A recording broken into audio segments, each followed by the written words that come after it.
Hello students, welcome to the official YouTube channel of Origin Coaching. आज हम पढ़ेंगे मूलभूत गणितीय अवधारणा में एक नया मैथमेटिक्स। आप समझ गए होंगे, कैलकुलस, कलन। मैं आपको इससे पहले कई बार डिस्कस कर चुका कि फिजिक्स समझने के लिए जो सबसे इम्पॉर्टेंट मैथमेटिक्स है वो कैलकुलस है। आपने देखा होगा, आपने बहुत से टॉपिक पढ़ा तो मैक्सिमम जगह में कहीं हम डिफरेंशिएशन करते रहते हैं, कहीं पर इंटीग्रेशन करते रहते हैं, और यहाँ पर स्टूडेंट बहुत दिक्कत महसूस करते हैं।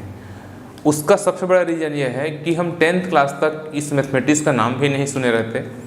जो स्टूडेंट 10th क्लास पास होने के बाद 11th क्लास में बायो स्ट्रीम में चले जाते हैं, उनको इस मैथमेटिक्स में बहुत परेशानी होती है जब तक वो इसका स्पेशल तैयारी ना करें। जिस तरह से मैं आपको करा रहा हूँ गणितीय अवधारणा के माध्यम से, तो परेशानी होती है।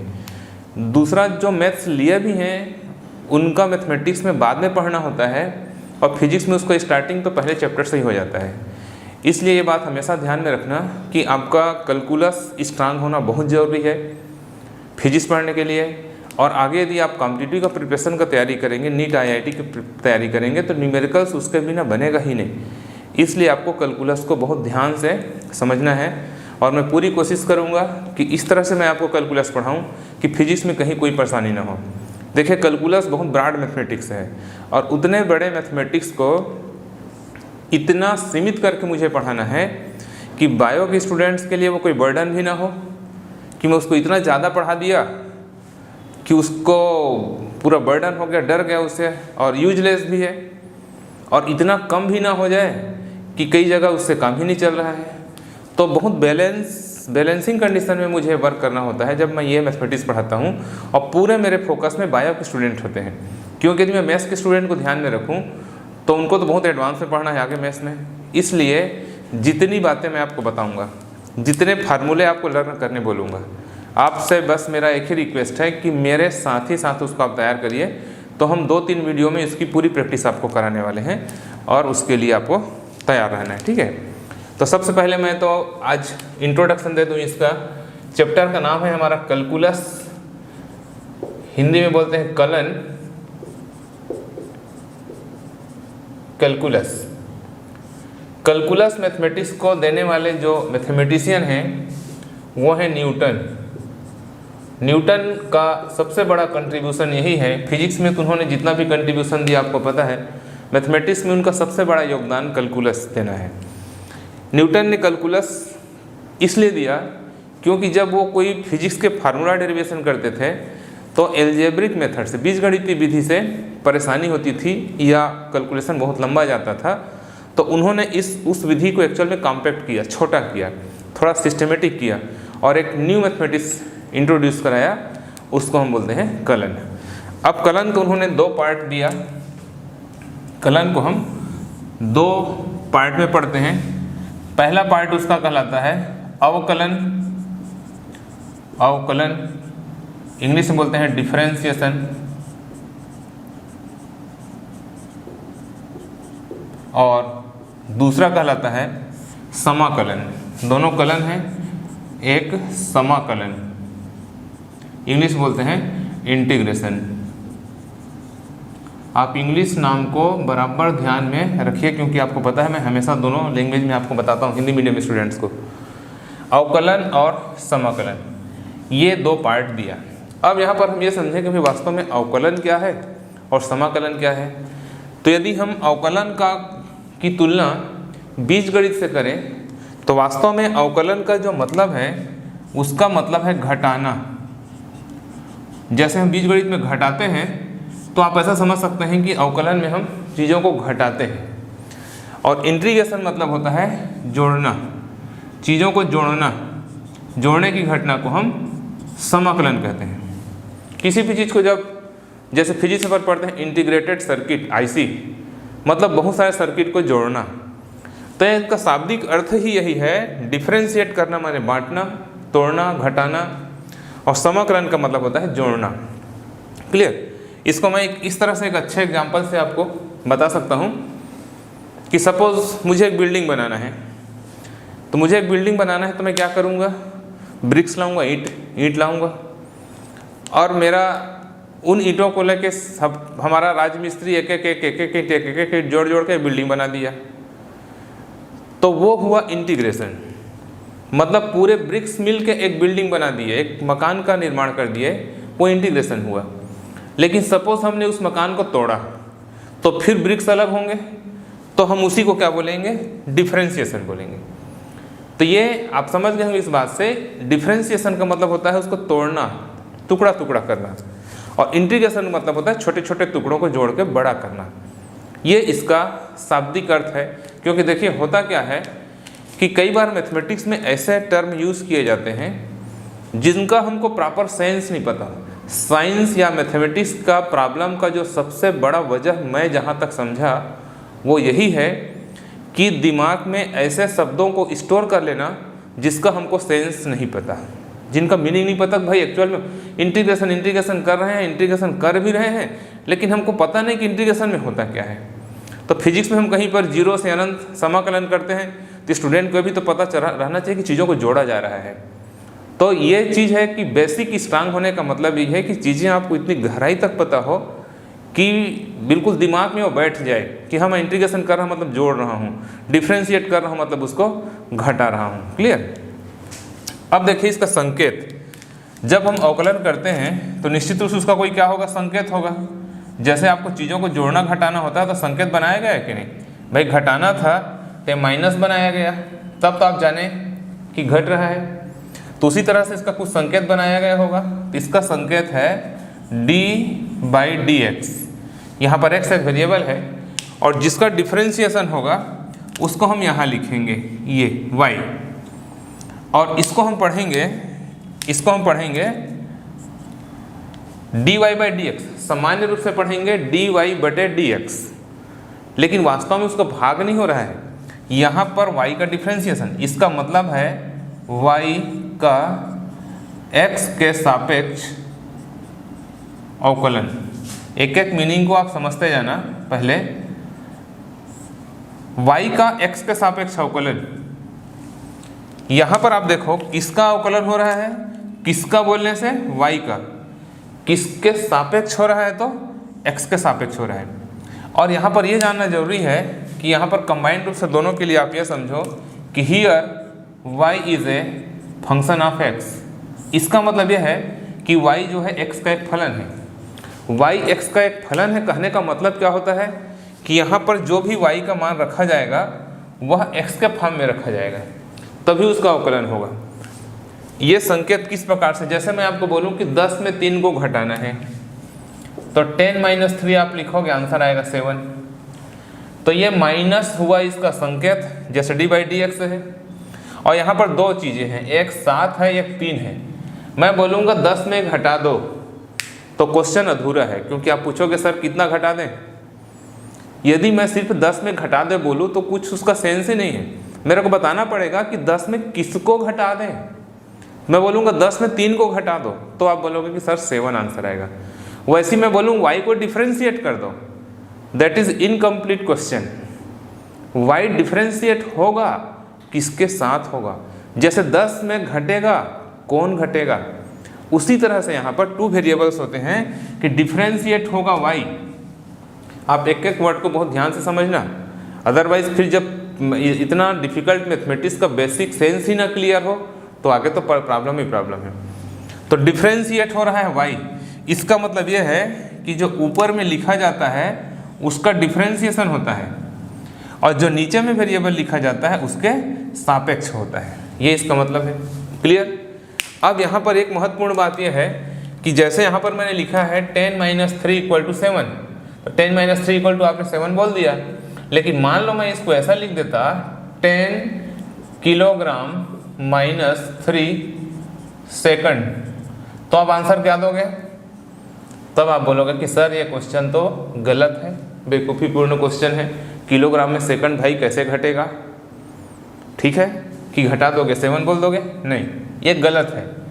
उसी प्रकार की बात यहाँ पर भी है, y अलग दिख रहा है और आपको x अलग दिख रहा है, तो वह किलोग्राम और सेकंड जैसी बात हो गई, दो अलग वेरिएबल हुए। लेकिन यहाँ पर वो अलग वेरिएबल नहीं है।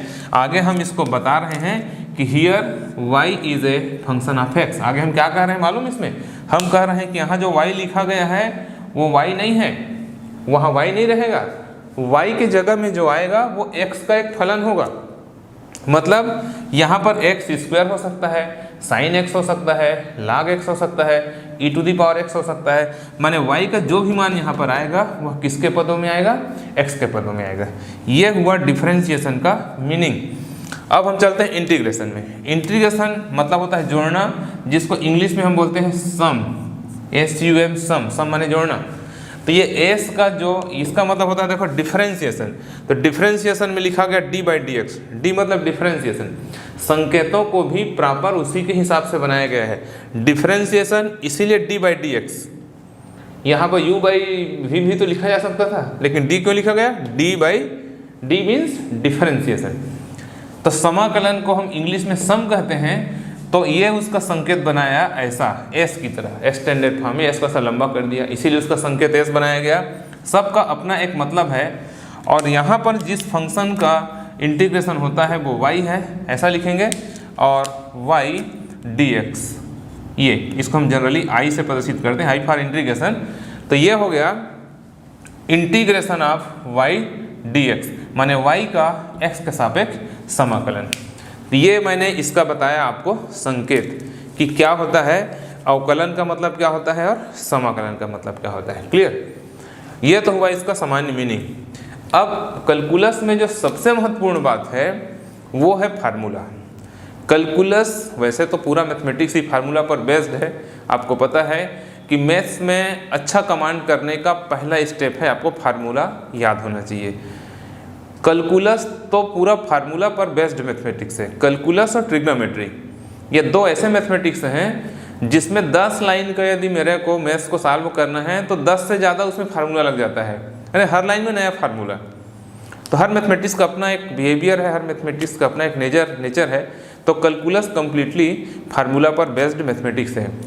तो अब सवाल ये उठता है कि हम कितने फार्मूला रटें इसमें। भाई कैलकुलस में तो हज़ारों फार्मूले हैं। केवल 12th क्लास 11th क्लास के मैथ्स के कैलकुलस को कंप्लीट पढ़ने के लिए मैंने काउंट किया है कि नियर अबाउट 400 के आसपास फार्मूला हमको, संख्या सुन के आप चौंक गए होंगे, लेकिन चौंकने के नहीं, जो मैथ्स वाले भी हैं सुन के परेशान मत हो जाना।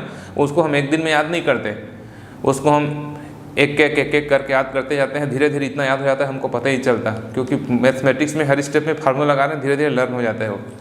तो क्या फिजिक्स में भी हमको इतने फार्मूले लर्न करने पड़ेंगे?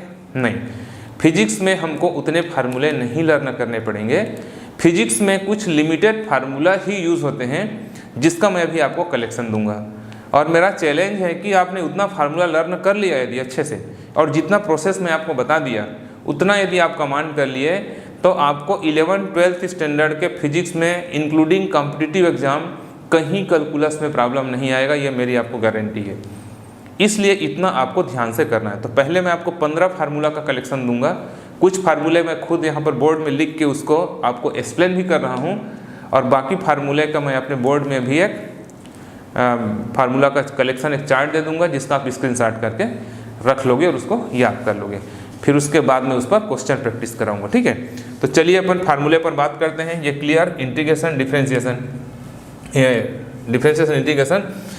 अब मैं अभी फार्मूला को तुलनात्मक दे रहा हूँ, कंपैरेटिवली आपको दे रहा हूँ, एक तरफ डिफरेंशिएशन का, एक तरफ इंटीग्रेशन का फार्मूला, ताकि आप उसको तुलनात्मक रूप से याद कर सको। फिर हम डिफरेंशिएशन की पढ़ाई पहले करेंगे और बाद में इंटीग्रेशन की पढ़ाई करेंगे, लेकिन फार्मूला को हम कंबाइंड प्रिपेयर करेंगे ताकि हमको दोनों एक साथ याद हो जाए। ठीक है, तो चलिए यहाँ पर मैं कुछ फार्मूला आपसे लिखता हूँ और उस फार्मूला के छोटे छोटे एप्लीकेशन भी बताते जाता हूँ, ताकि आपको पता चले कि हम फार्मूला को यूज़ कैसे करेंगे। केवल फार्मूला रटने से काम नहीं चलेगा ना, फिर फार्मूला को आपको पता भी होना चाहिए कि भाई उसमें कहीं पर लगाऊंगा कैसे। देखो, तो मैं यहाँ पर चार्ट बना के इधर लिखा अवकलन, ये चार्ट अभी दूंगा मैं आपको, अवकलन और समाकलन। अवकलन का जो पहला फार्मूला होता है, अवकलन का जो फर्स्ट फार्मूला होता है, जो सबसे ज़्यादा यूज होता है, वो है d by d x of x to the power n, माने x के घात n का अवकलन। देखो यहाँ पर x के रूप में आया y का मान, तो यहाँ पर इसका फार्मूला है n into x to the power n-1, और इसी को यदि हम समाकलन में करें तो x to the power n dx equal to होता है x to the power n+1 upon n+1, ये फार्मूला होता है। अब देखें हम इसमें एक एग्जांपल देखें। एग्जांपल, तो सपोज यहाँ पर मैं क्वेश्चन लिया d/dx of x to the power मान लो 7 लिया, x की घात 7, ऐसे आपको अवकलन करना होगा। तो यहाँ पर आप तुलना करोगे सूत्र के साथ में, तो जब आप फार्मूला का इसके साथ में तुलना करोगे तो यहाँ पर देखो ये n है और यहाँ पर 7 है, तो दोनों का आप कंपेयर करोगे तो पता चलेगा कि n का मान यहाँ पर क्या है 7 है, तो फार्मूला में भी जहाँ जहाँ पर n आया है वहाँ पर 7 आएगा, तो ये हो जाएगा 7 into x to the power 7-1 equal to 7 into x to the power 6, ये इसका आंसर हो गया। अभी मैंने आपको बताया था कि डिफरेंशिएशन का मतलब होता है घटाना। देखो घट रहा है, अवकलन के पहले x का घात 7 था, एक बार अवकलन हुआ तो 6 हो गया, एक बार और होगा तो 5 हो जाएगा, एक बार और होगा तो 4 हो जाएगा, ऐसे होते होते धीरे धीरे शून्य हो जाएगा, खत्म हो जाएगा। मतलब डिफरेंशिएट जितने बार करोगे उतने बार x का मान क्या होते जाएगा, घटते जाएगा। इसीलिए मैंने आपको बताया कि डिफरेंशिएशन अवकलन का मतलब होता है घटाना। अब यहाँ पर उसी एग्जाम्पल को मैं यहाँ पर भी ले लूँ कि सपोज हमको x के घात 7 का समाकलन करना है, तो यहाँ पर आप देखो n का मान कितना है 7 है, तो यहाँ पर हम मान को भर देंगे, ये हो जाएगा x का घात 7-1 बटे 7-1 बराबर x to the power 8 upon 8, और यहाँ पर एक इंटीग्रेशन कांस्टेंट c जोड़ना पड़ता है। आगे जब मैं समाकलन डिटेल में पढ़ाऊँगा आपको तो आपको बताऊँगा कि उसको क्यों जोड़ा जाता है, ठीक है।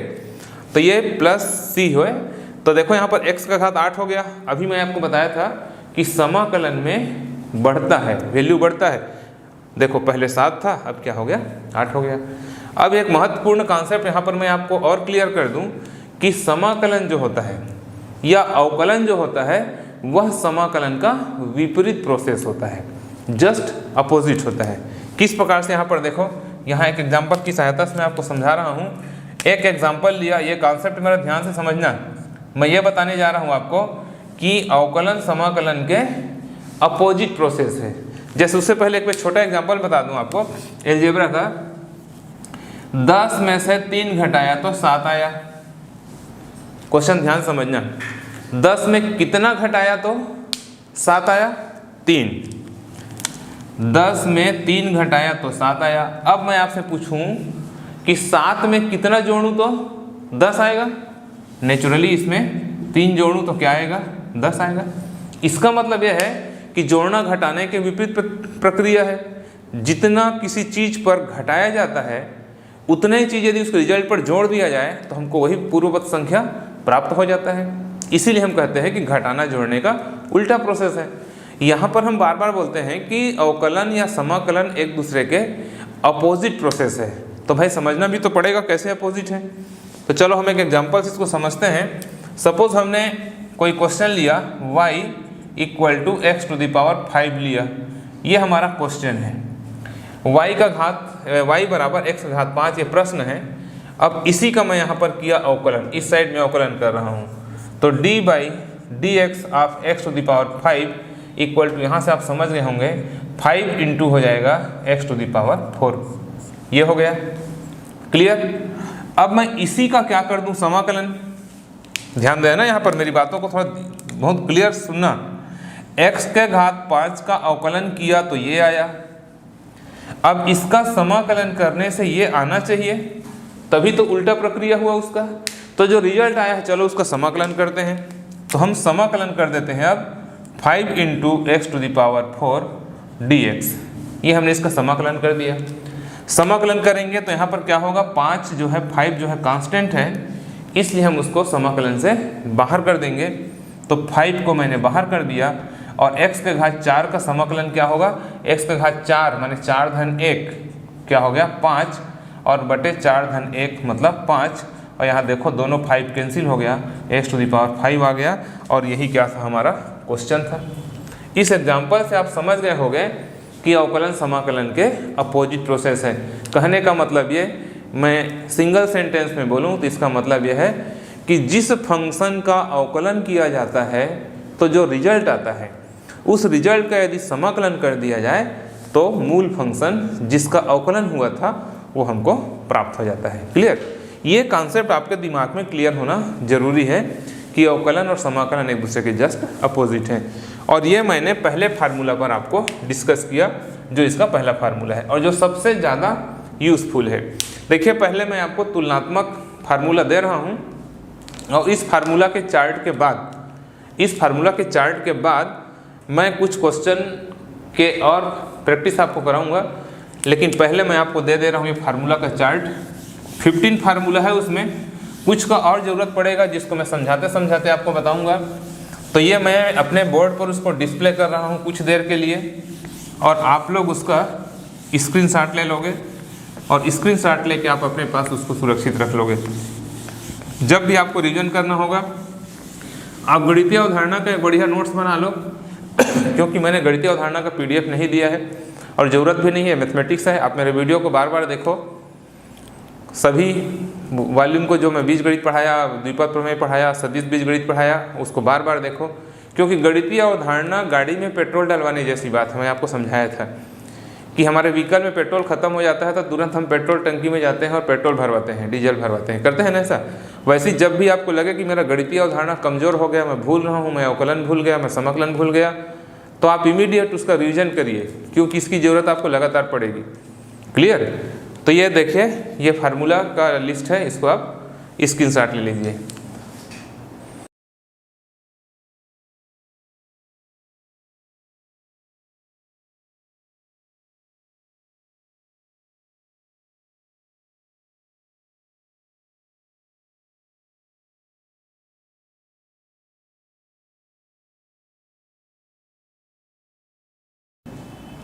ओके, क्लियर कर लिया। फिर अब ये जो 15 फार्मूला का आपको चार्ट मिला, इसको आप धीरे धीरे एक एक करके रटिए। अवकलन, जैसे साइन x का अवकलन आप चार्ट में देखेंगे cos x है, तो cos x का समाकलन sin x है। जस्ट उल्टा है, आपको याद हो जाएगा। इस फार्मूला में आपको कुछ नहीं करना है, इस पर मेरे को कुछ मत पूछना कि सर इसका क्या करें, ये रटना है। मैथमेटिक्स में फार्मूला एक ऐसा चीज़ है जिसको याद करना ही पड़ता है, वही एक चीज़ याद करने का है बस। वो भी समझ के, वो मैं समझा दिया आपको कि समझना कैसे है उसको, कि ई के घात x का अवकलन आप देखोगे चार्ट में, e⁻x है तो उसका समाकलन भी e का घात x होगा। यहाँ पर कुछ फंक्शन ऐसे हैं जो आपको नया लगेगा, खासकर जो भी 10वीं से 11वीं क्लास में आए हैं। ये जो वीडियो आप देख रहे हैं 11वीं 12वीं वालों के लिए पैरेलल इंपॉर्टेंट है ना, जिसको फिजिक्स पढ़ना है सबके लिए इंपॉर्टेंट है। यदि फिजिक्स पढ़ना है तो फिजिक्स का फाउंडेशन यहीं से स्टार्ट होता है। फिजिक्स पढ़ना है तो नींव डालना पड़ेगा मैथमेटिक्स का। मैथमेटिक्स के मजबूत नींव पर ही फिजिक्स की बड़ी बिल्डिंग तैयार होती है। इसीलिए अभी आपको क्या बताया, न्यूटन ने दिया। आप न्यूटन को एक फिजिसिस्ट के रूप में, एक भौतिक विज्ञानी के रूप में पढ़ते हैं, लेकिन मैं क्या बताया, मैथमेटिशियन। तो फिजिक्स का हर बड़ा बिल्डिंग मैथमेटिक्स के फाउंडेशन पर खड़ा होता है, ये हमेशा ध्यान रखना। मैं खुद अपने ऊपर इस चीज़ को अप्लाई करके देखा हूँ। मैं दोनों सब्जेक्ट पढ़ाता हूँ, आपको मालूम है। यदि आपका मैथमेटिक्स अच्छा है, नेचुरली आपका फिजिक्स अच्छा हो जाएगा, तो इसलिए आपको उसको ध्यान से समझना है। चलिए, अब हम इसके कुछ छोटे छोटे और फार्मूले पढ़ते हैं। अब हम पढ़ेंगे सिर्फ अवकलन। अभी मैंने आपको दोनों का तुलनात्मक रूप से पढ़ाया और दोनों का तुलनात्मक आपको फार्मूला दिया, लेकिन अब दोनों की पढ़ाई हम बारी बारी से करेंगे, पहले अवकलन और बाद में फिर समाकलन। तो कुछ फार्मूले मैं आपको और दे रहा हूँ इसका प्रोसेस समझाने के लिए, इसको ध्यान से समझना। सबसे पहले योग या अंतर, योग या अंतर, अवकलन में योग या अंतर में किस तरह से हम अवकलन करते हैं ये हमको समझना है। तो ये मैं फार्मूला आपको लिखाया, d/dx of u plus minus v। Plus minus v का मतलब योग भी हो सकता है या अंतर भी हो सकता है। यहाँ पर u और v दो अलग अलग फंक्शन हैं और दोनों जुड़ रहे हैं और ब्रैकेट लगा है, मतलब दोनों का एक साथ कंबाइन अवकलन होना है। तो इसका फार्मूला होता है सीधा सीधा दोनों का अलग अलग अवकलन हो जाएगा, मतलब d/dx of u plus minus d/dx of v। ये हो जाएगा इसका फार्मूला योग या अंतर का। अब यहाँ पर देखो एक एग्जाम्पल मैं बताता हूँ, ये तो फार्मूला हुआ। अब हम देखते हैं एक सिंपल सा एग्जाम्पल कि सपोज मेरे को अवकलन करना है d by d x of sine x plus x to the power 4। मान ला इसका मेरे को अवकलन करना है, तो यहाँ पर u के जगह में कौन आया है साइन x और v के जगह में आया है x टू द पावर 4। तो इस सूत्र से इसको मैं ओपन कर दूं तो सीधी सी बात है दोनों का अलग अलग अवकलन हो जाएगा। तो d by d x of sine x plus d by d x of x to the power 4 that equal sine x का अवकलन क्या हो जाएगा cos x। अब बोलोगे सर ये कहाँ से आया, तो फार्मूला के चार्ट से आया। इसीलिए आपको बोल रहा हूँ कि पहला काम है वो मेरा 15 फार्मूला का चार्ट को रटना, पहला काम, उतने से आपका सब काम चल जाएगा। और जो और ज़रूरत है मैं आगे दूंगा, पहले उसकी आवश्यकता है। और x टू द पावर 4 का कितना हो जाएगा 4 इंटू, अभी समझाया हूँ 4 into x to the power 4 minus 1। ये किस फार्मूला से है n into x to the power n minus 1 से। आगे हम इसको सॉल्व कर दें तो ये हो जाएगा cos x plus 4 into x to the power 3 और ये हो जाएगा इसका आंसर। क्लियर। इस तरीके से देखो ये सिंपल सा योग या अंतर का अवकलन ऐसे हो जाता है। अब हम सेकंड देखें, सेकंड हम देखेंगे गुणा का। मल्टीप्लिकेशन हो रहा हो या गुणा हो रहा हो दो फंक्शन का, तो किस प्रकार से उसका डिफरेंशिएशन होता है यहाँ पर देखो। इसका फार्मूला है ये d by d x of u into v, माने u और v दो फलन हैं और ये दोनों फलनों के गुणन का अवकलन हो रहा है। क्लियर। जिसमें हम u को कह सकते हैं मान लो पहला फलन और v को कह सकते हैं सेकंड फलन। ऐसा u भी कह सकते हो, पहला दूसरा भी कह सकते हो। तो इसका फार्मूला होता है u, माने पहले फलन को लिख लोगे और गुणा होगा dv बटे dx, माने दूसरे फलन का अवकलन होगा, प्लस फिर दूसरा फलन लिखा जाएगा और ये हो जाएगा du अपान dx। ये इसका फार्मूला है। क्लियर। अब इस फार्मूला को आपको लर्न करना है, सीखना है, और इसके बाद फिर हमको इसको एक एग्जांपल देखते हैं। चलिए d बाई डी एक्स, आप सपोज मेरे पास कोई क्वेश्चन है e to the power x into log x, ये मैं लिया। अब यहाँ पर आप देख रहे होंगे कि जो पहले नंबर में लिखा है e का घात x, ये u का मान है, और दूसरे नंबर में लिखा है वो v। e के घात x को चर घातांक की श्रेणी कहते हैं। इसको आगे आप मैथ्स में पढ़ोगे, और बायो वाले जो स्टूडेंट हैं वो न भी जाने तो चलेगा, सिर्फ ये जानो ई फार होता है एक्सपोनेंशियल, और हिंदी बोलते हैं चर घातांक की श्रेणी। एक फंक्शन है, एक श्रेणी है, और इसको ई के घात, और लाग तो आपको पता है, ठीक है, लाग लॉगरिथमिक सीरीज है। अब इसको हम फार्मूला में अप्लाई कर दें। यहाँ पर फंक्शन पर परेशान मत होना कौन क्या है, आपको सीधा उसको याद रखना है फार्मूला को। इस फार्मूला में हम इसको अप्लाई कर दें तो u का मान कितना है e का घात x इंटू फिर होता है क्या d बाई डी एक्स आप v। फार्मूला को देखो तो v क्या है log x, ये ब्रैकेट में उसका मान भर दिया, ये log x प्लस v माने v क्या है log x है, log x इंटू d बाई डी एक्स आप e to the power x। इस तरह से हो जाएगा। दैट इक्वल, आगे हम इसको और सॉल्व करें तो e to the power x log x का अवकलन होता है 1 बटे x। ये भी आपको सूत्र के चार्ट में मिलेगा, सब सूत्र के चार्ट से मिलेगा, उसके बिना कुछ काम नहीं होने वाला है। क्लियर। तो ये हो जाएगा, और प्लस अभी मैं आपको प्रोसेस समझा रहा हूँ, सूत्र आपको याद करना है।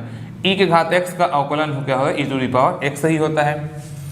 दैट इक्वल, और इसको सरल करना चाहें तो दोनों में से e का घात x कॉमन है, तो यहाँ से बच जाएगा 1 अपान x, और यहाँ से बचेगा log x। ये इसका आंसर हो जाएगा। क्लियर। तो देखो बहुत आसान है, ये योग का इस तरह से होता है। एक एक क्वेश्चन भी आप देखोगे जो मैं बता रहा हूँ, उसका एक एक क्वेश्चन भी आप देखोगे, आपको पूरा ये कॉन्सेप्ट क्लियर हो जाएगा। अब देखिए थर्ड है इसका भाग का। ठीक है, मैंने योग अंतर बताया, तीसरा है इसका भाग, डिवीजन।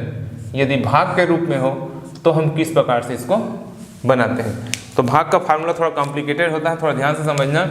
यह है d by d x of u upon v। यहाँ पर u और v का क्या हो रहा है, भाग हो रहा है। तो इसका फार्मूला होता है हर माने v और अंश का अवकलन माने du बटे dx माइनस हर और अंश और हर का अवकलन। ये clear. v du by D, ये सब सूत्र आपको याद करना पड़ेगा। वो जो फार्मूला बताया 15, उसके बाद फिर ये फार्मूला। तो ये हो जाएगा अपान वी स्क्वायर, ये इसका फार्मूला है।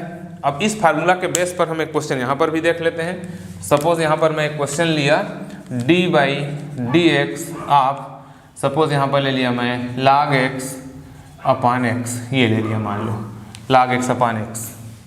अब यहाँ पर देखो इस फार्मूला को हम लगाएं, ऊपर जो लिखा है उस फार्मूला को लगाएं, तो ये जो log x है ये log x क्या है, क्वेश्चन फार्मूला के अनुसार u है और x क्या है v है, आंसर भर है।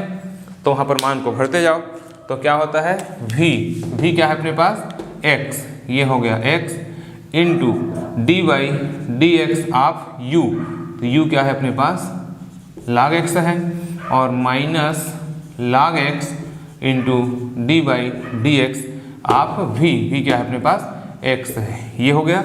और अपान में होता है हर का वर्ग, तो हर क्या है x, ये हो जाएगा x स्क्वायर।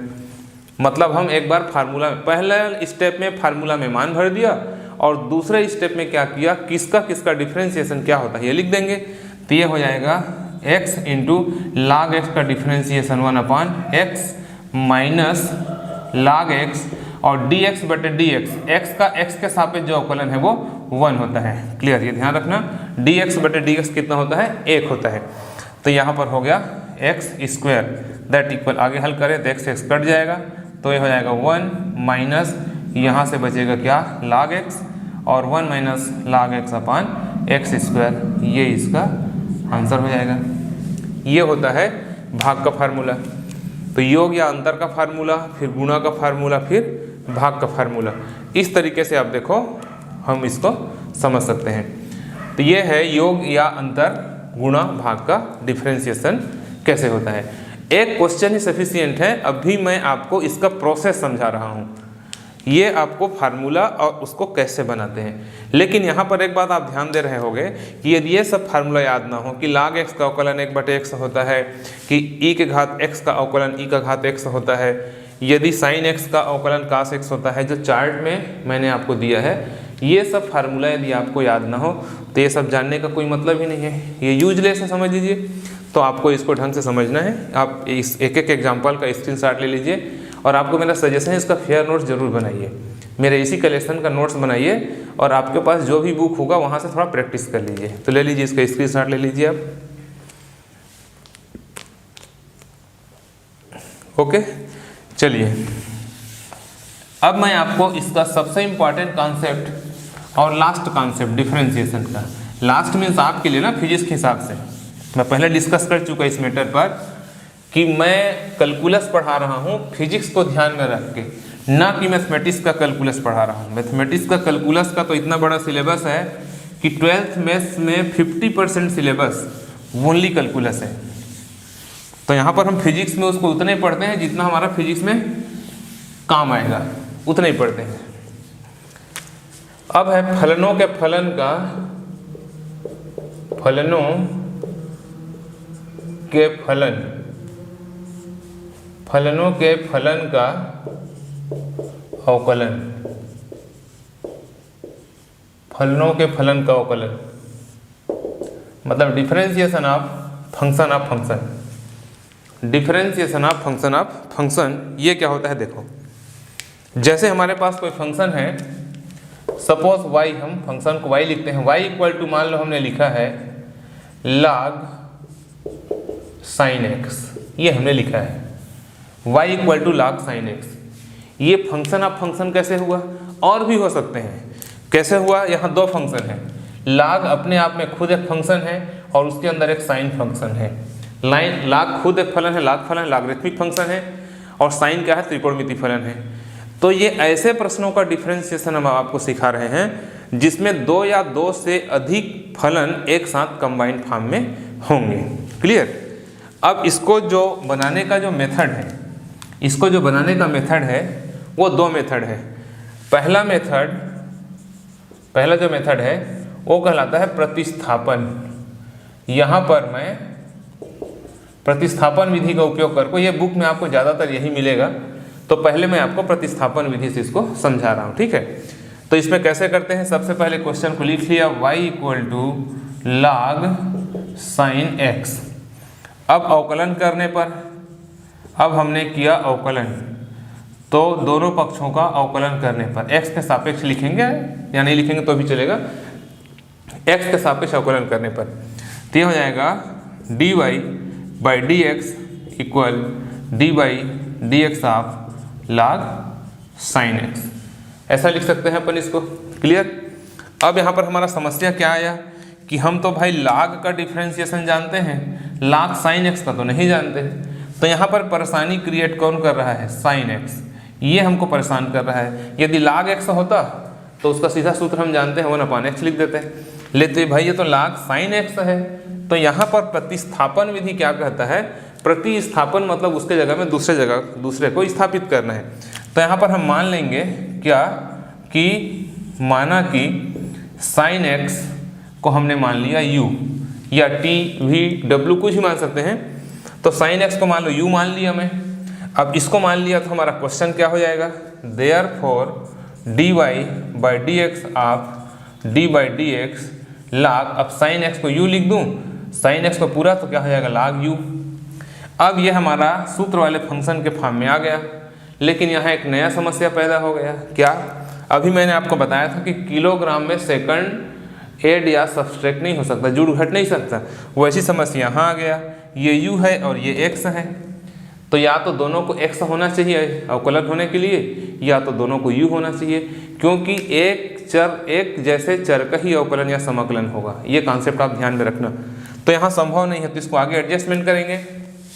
कैसे एडजस्टमेंट करेंगे, that implies dy by d x equal to d by d x, और इसको मैं क्या कर दिया, d बाई डी यू कर दिया, और ये log u मतलब du का भाग दे दिया। अब जब वहाँ पर मैं ज़बरदस्ती du का भाग दे दूंगा तो एडजस्टमेंट करने के लिए उसका गुणा भी करना पड़ेगा। जैसे आपको बीजगणित में कहीं 3 का गुणा करते हो तो 3 का भाग भी करते हो, तब तो होता है।